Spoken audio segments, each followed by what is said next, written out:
this one. Am I getting that? A guy that looks like me shouldn't be saying, why am I getting a buzz? Why am I getting a buzz in my head? Not 8 of the men on that one. right. Ladies and gentlemen, I'm just thrilled and delighted to have returning to Louis B. Free Radio Show and honored to have Adriana Trigiani back on with me. I'll never forget the first time you were in studio with me. It was so much fun, Louis. Louis, how many times have I been on? 4,000.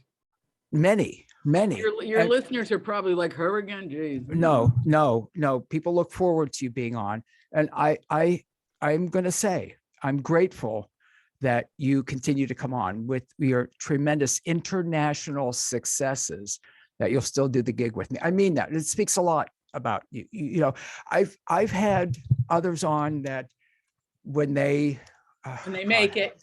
Yeah, it's difficult to get them back on. You know, I'm not going to defend that kind of behavior because I think it's not right, or I would do it. It would be part of the way I operate. But you know, success is a lot like failure. They're both very difficult to navigate. And both of them bring new responsibilities. In success, to me, you have to expand your largesse, not minimize it. And in failure, you also have to expand your largesse and not minimize it. So they both got their challenges, but they're both similar.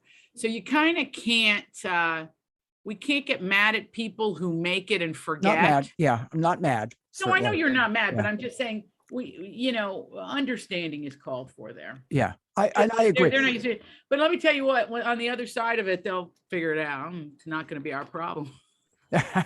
Yeah, right. You know, it's interesting because I've said this when I've had musicians on that have been around for forever. And I when they're humble, it's wonderful because I got to believe that if somebody, you're literally traveling the world, and when you step out on stage, people are screaming and yelling and applauding you. You know, that's I could see how that could get to somebody, affect them. Now you had JJ French on your show, didn't you? Yes. From Twisted Sister.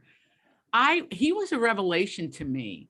I felt that his memoir was so helpful. I'm giving it as a graduation gift this year because I think he says everything there is to know about business in that book and about life and how to treat people. And one of the things, I know you asked him this probably, but I just wonder what it feels like to be that rock star in front of all those screaming people. Yeah. He said it doesn't get old and you never take it for granted, but you do get used to it. Yeah. It's interesting. And you don't take it he doesn't take it for granted. Some, again, it's different. People absorb it differently. I just had Dale Bozio on from Missing Persons. I don't know if you remember Dale, Missing Persons. And just talking with people that have been, she was with Frank Zappa, met her husband with Frank Zappa, and just some of the things. And again, that had to be a wild ride. I read his memoir. Oh, hers. You've got to, Life is so strange. You've got to check it out. I mean, if you have I'm going to check it out. That. Yeah, he was an interesting cat. He really was. Zappa, I loved Zappa. Zappa had, Zappa took all of his Catholicism and then abandoned it. He uses it in his music. I can hear Kyries in there and requiems and all kinds of stuff in his music. And he was very anti-organized anything. Yes. Which made him a very interesting person. But isn't it interesting that his children are battling each other for the estate that the mother left? Isn't it? I mean, it's heartbreaking to me on one level, but it's the mess he started. Yes, it's the mess he started. And I know he's in heaven and good, and so is his wife. She was evidently a beautiful person who chose one son over the other kids. Okay, well, I don't know. She might have had her reasons, or maybe not. I don't believe in that either. Yeah. But there was he came first in that world. And, they had a lot of children, and I come from a big family, and I know the experience of that. And it's sad to me that they're fighting over it. Yeah, it is. It is. And that wasn't well laid out better. I had a probate judge on recently. You've got to make sure that all your wishes are written, documented, and filed somewhere. That's right. And you got to make sure all the kids are included. Yeah. I don't care whether you liked them or not, or they did something. It's your child. Whatever. Yeah. If there's an issue, they didn't have to be born. That's right. Yeah. You crack me up, Adriana Trigiani. Well, you. But the legacy of being an anarchist is a fascinating thing. They don't seem to be able to perpetuate themselves in their disorganization. And yet in their dysfunction. And yet, as we know, despots and narcissists and so on and so forth that run countries manage somehow to be very organized and get the military behind them and convince people to do things, that they probably shouldn't do. But that they shouldn't do them for sure. Yeah. Right? They shouldn't be doing I them. agree. But then there's the great Frank Zappa, and you go, hey, Frank, had you been a little bit more organized, we'd be having a different conversation here. Well, some people just, I'm not comparing, but I'm a chaotic mess. You can see. No, but there's an order to your thinking, Louis. And, I put my money on you. Well, thank you. Yeah, but I'm chaotic and disorganized, and but if I turn this camera around, everybody watching would start crying because it's stacked with stuff. I live in it. Even when I neaten it up, which I do every morning, then when I put it back, then you got a problem. Listen, I don't have to tell you. You know the story. I know chaos. I know Amy Pfeiffer, who's the executive director of our library system, Public Library of Youngstown, Mahoning County, says that I'm the king of chaos. But yet someone just sent me, listen to this, just sent me a picture, Albert Einstein's desk just before he passed away. I'll send it to you. It's like, send it to me. It's a mess. Yeah. Oh, it's a mess. Well, it appears to me like it is, but obviously he was Einstein, when people say, what do you think? You're an Einstein, right? I mean, think about how that works. So there's so much I want to talk about. And so looking forward to the fact that you're going to be in Youngstown, the book tour, Wednesday, April 27th at the Lake Club. That's right. You're going to be there, Louis, you and your wife. I can't wait to be there. It's going to be absolutely wonderful. Well, finally, I could do something for you. You've done so much for me through the years, but I just want you to come sit, relax, meet the great people that come, and you're going to laugh. It's going to be a night of a lot of comedy. I will tell you that. You say I've done a lot of you, and I thank you for that, but you've done so much in our world. You provided so much entertainment, so much thought, so much joy, and so much emotion for people. I haven't done enough, Louis. Well, you haven't done enough. How many books now? 20, but I have a lot left to do. And the Good Left Undone. It's not going to be the Good Left Undone. To do it in, so anybody that's listening to your show understands what I'm talking about. I don't have a swath of 50 years in front of me that I can keep doing, and I don't think so. Well, and when I started, I had a swath of 50 years. Yeah, don't do the age thing with me, because I've got many. No, I think Louis, look good. We look good. When we start looking back, you look good. You look good. That's very kind of you, Louis. But you're wearing, let's face it, the last time you were at Warby's was, the Stone Age. You need to get those eyes checked.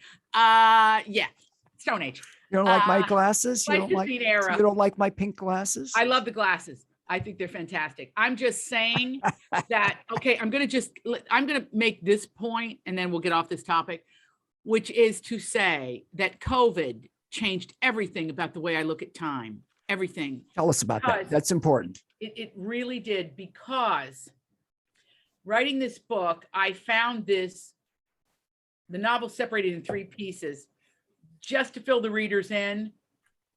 It's several generations of a contemporary Italian family and their history, and how it plays into the death of the current matriarch, who's 81 years old. She thinks she's done a terrible job. Like all families that get a little scratch in prosperity, the family story sort of faded. and she sets out before she dies to set the record straight. So it's one of those books. But I would say over the course of COVID, which now really at Penguin Random House now close to 5 years, it's taken me about 5 years to actually execute this into your hands. And then before that, I would say maybe a 25-year hatching scheme about how to tell it. But get this, in this that's book, interesting. Saint Bernard of Clairvaux, his warnings, and Louis, you're going to get it at the event. I know we sent you one, but I want you and your wife both to get it. And in it, you have the advanced readers edition. It'll be in there, but the stories goes in and out of the past in a very fluid way. I don't want anybody to get scared about that. It's very literary, but very fluid. And not to bore you with all of it, you'll be enthralled when you read it. But Saint Bernard of Clairvaux sat down and said, here are the warnings. If you want to get to heaven, you better do the following things. And he said, in the past, you must contemplate 3 things. Now, this is to get to heaven. There's the future and the present. That's in the book too. But I'm just going to focus on the past right now. Saint Bernard of Clairvaux said, if you want to get to heaven, think about these 3 things: the evil done, the good left undone, and the third one is the time wasted. Sorry, I was going to read that from her book. I love that at the beginning of the book. Well, I want you to read it again later because I didn't do a good job, but I'm just saying. No, I interrupted you. The evil done, the good left undone. Go ahead. I'm sorry. And go ahead. And the time wasted. Adriana Trigiani's new book, The Good Left Undone. Yep. Fantastic. We have got to say hi to Meg Nasero, who's what can we say about her? First of all, get her books. I have them all. I love. And they're very uplifting and helpful. And I also think that Meg Nasero's career is it's taking off in a post-COVID era. It's interesting. When you, again, we're huge fans of yours, as you know, and I was a huge fan of Meg. Meg's a wonderful, wonderful human being. But let's talk more about COVID and how that changed you, if you will, or how you changed because of COVID. Well, I was hunkered in with my husband and daughter, and my daughter, the first year of it, sadly was a senior in high school. But it wasn't so sad, because in the year that you say goodbye to somebody, we were sort of holding on to her. Yeah. And I realized, what a gift. What a gift. Yeah. Now I lost a cousin. People got sick. Yeah. Many of my friends in Appalachia died from this. And I'm going to tell you too, there were huge challenges to it. Anybody that's married to a man knows that men get squirrely when they don't work. They get weird and you don't want them around, but we had to cope with that. It wasn't like a vacation because you have worries, Sorry, yeah. And I was working, and I was doing my little, interview the author show, and which kind of grew exponentially wonderful during that, which is wonderful. I'm no Louis B. Free, but I do my best. I'm just trying to. Adrian, I'm no Louis B. Free. Don't even start with me. It's hard for me to do it, but I love doing it, and I love reading the books. And you, listen, Louis, there's a reason I've come back here a million billion times and will continue to, because you actually read the books and you actually care about the subject matter. I go on a lot of programs where they don't. So I thought, well, that's some way I could help my industry. That's why I started doing that. That's wonderful. And I thank you so much for that, Adriana Trigiani. I appreciate that. We've got links up to your Adri-addicts.com, and of course for the Lake Club event, and your the tour again. Maybe we'll get you back after all your book tours to talk more about the Good Left Undone, about the book. Yeah, we got to really talk about it. I'm doing 21 cities. Yeah, I saw that. Wow. Yeah, and I hope to stay very healthy during it. And I hope everybody stays very healthy during it. But I'm going all over, and I haven't done it in since before COVID. How do you feel about that? I mean, it's, not being able to be out in the public. You've been so public you've been, with I got to tell you, films and plays. it's a gift, which I realize now. Some great author said this, and I don't know which one, so nobody get mad at me, said, the good news is you're going on a book tour, and the bad news is you're going on a book tour. I mean, it's grueling, and travel is not fun. It used to be more fun 22 years ago. Now it's not so fun. However, and having said that, I've learned some tricks of the trade, which is when you're touring, you just tour. Don't try to write. Don't try to work. I see. When I give myself that rule, though, then I'm up at 3:00 in the morning writing, which is fine. It's fine. Give myself a lot of bandwidth here. But because of the way travel is now, I used to be able to do the South and do the Midwest and do the West and the North and the Northeast and the Northwest. And now I'm kind of hopscotching just due to scheduling and flights and all that nonsense. It's very different. It's very different. Like you say, travel is very different. Yeah. When you say 3:00 in the morning, you start writing, what happens that you say, I've got to write? Well, my husband will tell you, I never noticed this, but my husband noticed it, is that as a book is kind of embedding in the firmament up there in this pea brain that I have. Oh, it's not a pea brain. I get up earlier. Excuse me. I'm the only one allowed to be self-deprecating on the show, not you. Sorry, Adriana Trigiani. Oh, where would we be without self-deprecating humor? That's why I miss Joan Rivers. Anyway. Oh, yes. Mr. Terribly. Anyway, so I get up. I'm woken up by my inner voice. I'm woken up by it. And it's time to beautiful. Get to it. Woken up by your inner voice. I can't imagine what death is going to be like. I mean, does the inner voice stop? I don't know. I'm trying to figure that one out. What do you think? I know you're very faithful. I am faithful. Well, I hope that everybody we love is there to greet us. Yeah. That would be great. So if I get that, I'll be very happy. But I do want to see the face of God. Yeah, that's the beatific vision that was promised us by St. Thomas Aquinas. That's a promise that the